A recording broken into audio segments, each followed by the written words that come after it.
Você provavelmente conhece Mike Tyson como o homem que destruía adversários em segundos. Mas existe uma história que quase ninguém conta. A noite em que Tyson encontrou um cara que não tinha medo dele. Um homem que sorriu depois de ser derrubado, levantou e foi para cima do monstro. E não só sobreviveu, quase quebrou Mike Tyson. Essa não foi uma luta, foi uma guerra. Uma guerra tão brutal que muita gente acredita que ali começou o fim do Tyson invencível. E o mais absurdo, terminou em polêmica, pancadaria generalizada e uma revanche ainda mais violenta. Se você acha que já viu as lutas mais insanas do boxe, espera até ver o que Tyson e Razor Ruddock fizeram um com o outro. Esse não foi só um duelo de boxe, foi uma guerra. E talvez uma das guerras mais brutais e mais esquecidas da história dos pesos pesados. Porque quando falam de Mike Tyson, falam de Holyfield, falam de Douglas, falam de Ali. Mas quase ninguém fala do homem que talvez tenha levado Tyson mais perto do limite físico e psicológico. Um homem que não tinha medo do monstro. Um homem que olhou nos olhos do homem mais temido do planeta e avançou. Donovan Razor Ruddock. E a pergunta é, como esse cara sobreviveu a Mike Tyson 2 vezes? Porque o que aconteceu em 1991 não parece luta, parece um acidente. Parece 2 locomotivas em rota de colisão. E quando você entende o contexto, fica ainda maior. Porque Tyson não entrou naquela primeira luta só para vencer. Ele entrou para matar simbolicamente tudo que Buster Douglas tinha destruído. Porque depois daquela derrota em Tóquio, Mike Tyson não era mais invencível. E para um predador, ser visto sangrando é quase uma sentença. Ele precisava restaurar o medo. Precisava lembrar o mundo quem mandava. Precisava fazer uma vítima. Mas havia um problema. Do outro lado não tinha uma vítima, tinha um psicopata. Razor Ruddock era o tipo de homem que os pesos pesados evitavam. Um pesadelo ambulante, um gigante, explosivo, cruel e com talvez o golpe mais assustador daquela geração, o smash. Não era um soco, era uma armadilha biomecânica. Meio gancho, meio upper, inteiro assassinato. E Ruddock acreditava, de verdade, que podia apagar Mike Tyson. Pensa nisso. Num período em que todo mundo entrava com medo de Tyson, esse cara dizia: ele me acerta uma, eu acerto uma e ele dorme. Isso era insanidade, ou coragem absoluta. Talvez os dois. E aí chega Las Vegas, Mirage, 18 de março de 1991. A arena vibrando como se soubesse, algo absurdo ia acontecer. A expectativa era simples, alguém ia cair cedo, muito cedo. 2 destruidores, 2 nocauteadores. 2 homens que não trabalhavam por pontos, só por extermínio. E quando toca o primeiro gongo, Tyson sai como um animal, não estudando, não medindo, caçando.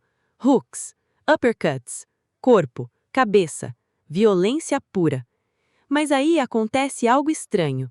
Ruddock não quebra, ele absorve, ele devolve. E mais do que isso, ele empurra Tyson para trás.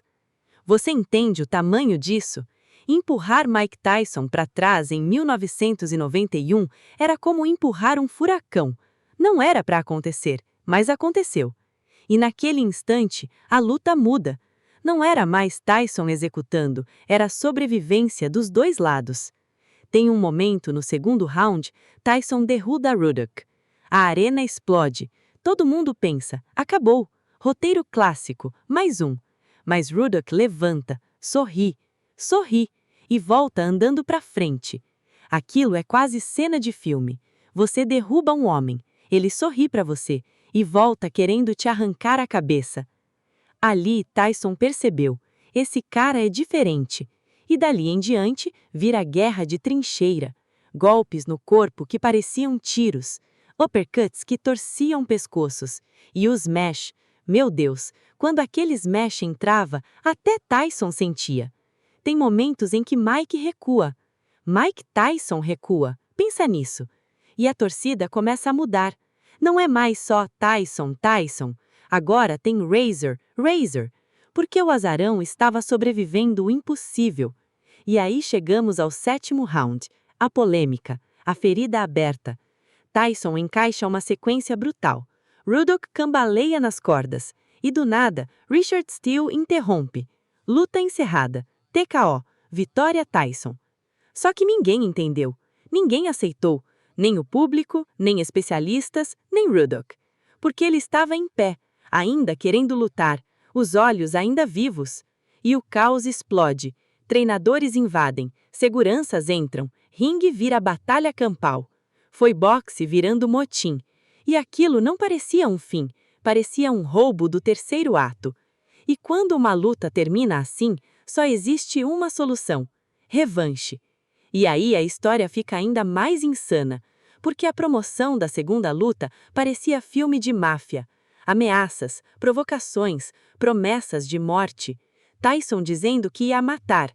Ruddock prometendo destruir Tyson. Não era marketing, era ódio, real. 28 de junho, Segunda Guerra. E se a primeira foi brutal, a segunda foi apocalíptica.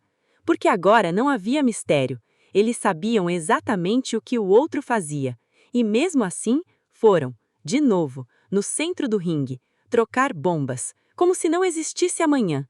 Tyson derruba Ruddock. Ruddock levanta. Tyson derruba de novo. Ruddock levanta, como um filme de terror. Você acha que acabou. O monstro volta.